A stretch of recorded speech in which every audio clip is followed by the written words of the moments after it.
ఓం నమ శివాయ శ్రీమాత్రే నమ. మిత్రులందరికీ నమస్కారం అండి. నన్ను ఇంతగా ఆదరిస్తున్న మిత్రులకి శ్రేయోభిలాషులకి అందరికీ కూడా పేరు పేరు ధన్యవాదాలు. మీకు ఈ వీడియో నచ్చినట్టయితే లైక్ చేయండి, నా ఛానల్ సబ్స్క్రైబ్ చేయండి, అలాగే గంట సింబల్ని యాక్టివేట్ చేసుకోండి, 10 మందికి షేర్ చేయండి. తక్కువ ఖర్చుతో అద్భుతమైన తంత్రం. ఈరోజు మనం సముద్ర ఉప్పు, కల్లుప్పు, దొడ్డుప్పు, రాతి ఉప్పు దీని గురించి మాట్లాడుకుంటున్నాం. ఈ టాపిక్లు ఏంటంటే చిన్న వీడియోలు చేసుకుంటూ ఎక్కువ కమ్యూనికేట్ చేద్దాం, నేను ఎక్కువ మెసేజ్ ఇవ్వాలని ప్రయత్నం చేస్తున్నాను. అంటే ఒకే వీడియో లెంత్ వీడియో చేసి 4-5 ఉపయోగాలు చెప్పడం వల్ల మిత్రులు చాలామంది ఇబ్బంది పడుతున్నారు. ఏంటంటే చిన్నగా చెప్పండి, ఎక్కువ అంటే మాకు మర్చిపోతున్నాం అనే టైప్లో మాట్లాడుతున్నారు, అదే కామెంట్ చేస్తున్నారు. అందుకనే మీకు ఇప్పుడు ఈ ఉప్పుతో ఎలాంటి ఉపయోగాలు ఉన్నాయో చెప్తాను. మీకు లక్ష్మీ కటాక్షం కావాలి అనుకుంటున్నారు, ఏం చేయాలి? శుక్రవారం రోజున ఒక గాజు గ్లాస్ తీసుకోండి. ఈ గాజు గ్లాస్ కాదు, బబుల్ నా దగ్గర అయితే ఉంది. గాజు గ్లాసు అవైలబిలిటీ లేదు, మీరు చూస్తున్నారు కదా. ఇది ఏంటంటే ఇవి చూడండి, లవంగా. ఏం చేయాలి? శుక్రవారం నాడు మీరు ఒక గాజు గ్లాసులో ఉప్పు, కల్లుప్పు తీసుకొని శుక్రవారం రోజునే ఆ కల్లుప్పు గ్లాసులో పోయండి. పోసిన తర్వాత, అంటే సముద్ర ఉప్పు అంటాం కదా, మళ్ళీ రకరకాల క్వశ్చన్లు వస్తాయి. తర్వాత మీరు చేయాల్సిందా ఏం లేదు, ఇలా దీంట్లో 2 లవంగాలు తీసుకోండి. 5 లవంగాలు నేను చూపిస్తున్నాను, ఇలా 2 లవంగాలు దీంట్లో వేయండి. ఎవరికి ఇంట్లో కనిపించకుండా మీరు మీ ఇంటి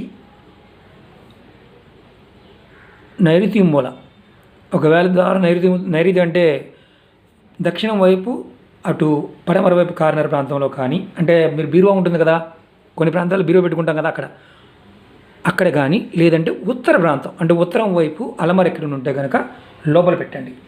ఏం చేయాలి? ఇలా గ్లాసులో ఉప్పు పోసి దాంట్లో 2 లవంగాలు వేసి ఆ మూల పెట్టండి కనిపించకుండా.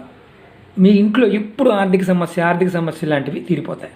ఇది కనిపించేటట్టు పెట్టాలా, కనిపించకుండా పెట్టాలా? కనిపించకుండానే పెట్టాలి. ఇలా పెట్టిన తర్వాత దీని మీద చిన్న పేపరుని ఇలా మూత పెట్టండి.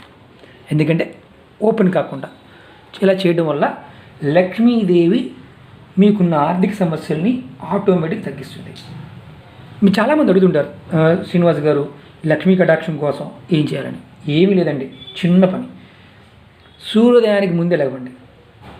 మీరు ఇల్లు లేవగానే ముందు సింహద్వారం కాకుండా ఇంటికి వెనకాల తలుపు ఉంటుంది కదా, ఆ తలుపు తీయండి.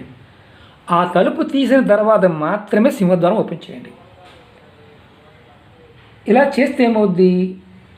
శుక్రవారం, మంగళవారాల్లో ఎవరైనా మీ ఇంటికి ముత్తైదులు వచ్చారనుకోండి, ఎవరైనా సరే వస్తే వాళ్ళకి పసుపు కుంకుమ తాగేందుకు మంచినీళ్ళు ఇవ్వాలి, అంటే తాగడానికి నీళ్ళు ఇవ్వాలి. పసుపు కుంకుమ ముత్తైదు ఎవరైనా వచ్చినా సరే ఇస్తే ఏమవుద్ది? దీనివల్ల మనకు మంచి లాభం ఉంటుంది. మీరు ఈ జన్మలో చేసిన పాపాలు పోయి మీ కుటుంబం సుఖంగా సంతోషంగా ఉంటుందని శాస్త్రం చెప్తుంది. నిజంగా మన ఋషులు మనకి చాలా అద్భుతమైన విషయాలు చెప్పారండి. చాలామంది మిత్రులు అడుగుతుంటారు, ఈ చిన్న విషయాలకి చిన్న చేస్తే అయిపోతాయి. మన తాతలు ముత్తాతలు ఇవన్నీ చేసేవారు, మనమే మానేసాం.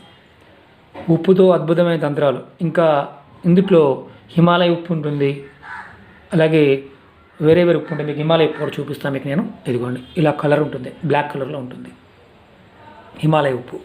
దీని గురించి కూడా నేను నెక్స్ట్ వీడియోలో మీకు చెప్తాను. అలాగే స్ట్రాబెరీ ఉప్పు అని అంటారు, అంటే సౌందర్యానికి వాడుతూ ఉంటారు, దాని గురించి కూడా మీకు చెప్తాను.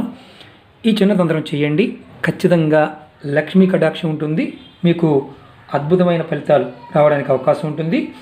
2 లవంగాలతో ఈ ఉప్పులా చేస్తే ఆర్థిక సమస్యలు పటాపంచలైపోతాయి. ఇది చేయండి, మీ ఆర్థిక సమస్యని బయటపడండి. ఈ వీడియో మీకు నచ్చినట్టయితే లైక్ చేయండి, నా ఛానల్ సబ్స్క్రైబ్ చేయండి, 10 మంది మిత్రులకు షేర్ చేయండి, గంట సింబల్ని యాక్టివేట్ చేసుకోండి. ఓం నమ శివాయ శ్రీమాత్రే నమః.